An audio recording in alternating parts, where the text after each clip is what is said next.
Pendant ce deuxième mandat de l'administration Trump, la résistance se poursuit aujourd'hui quotidiennement dans la solidarité exprimée à l'égard des immigrants et sans-papiers et les personnes à faible revenu qui perdent leur aide alimentaire.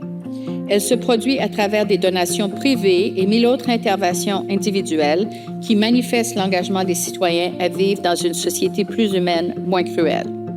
Des messages visant à déstigmatiser divers groupes qui ont été diffusés de manière répétée laissent leur empreinte sur les schèmes culturels à travers lesquels nous définissons les sociétés dans lesquelles nous désirons vivre.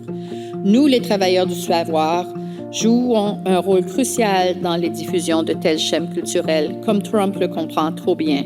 Ce n'est pas tout, mais ce n'est pas rien. La production de récits inclusifs se poursuit et doit se poursuivre. Il est essentiel de rester confiant si nous voulons surmonter cette période difficile.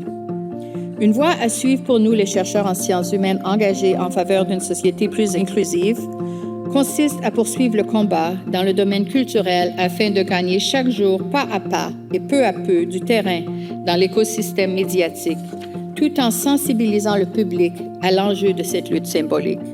Pour avoir un impact, nous devons sortir de nos cercles de discussion privilégiés, ce qui est difficile, car nous faisons partie d'une sous-culture à tendance autoréférentielle et nous sommes assez confortables et confortés dans notre entre-nous. Il est essentiel que nous comprenions mieux la transformation de l'écosystème médiatique au-delà des médias traditionnels, en essayant par exemple de toucher le public via YouTube qui attire beaucoup de jeunes.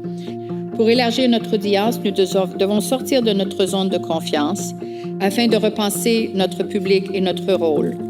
Les enjeux sont importants, le défi est lancé et le temps presse. Je vous remercie de votre attention. EHESS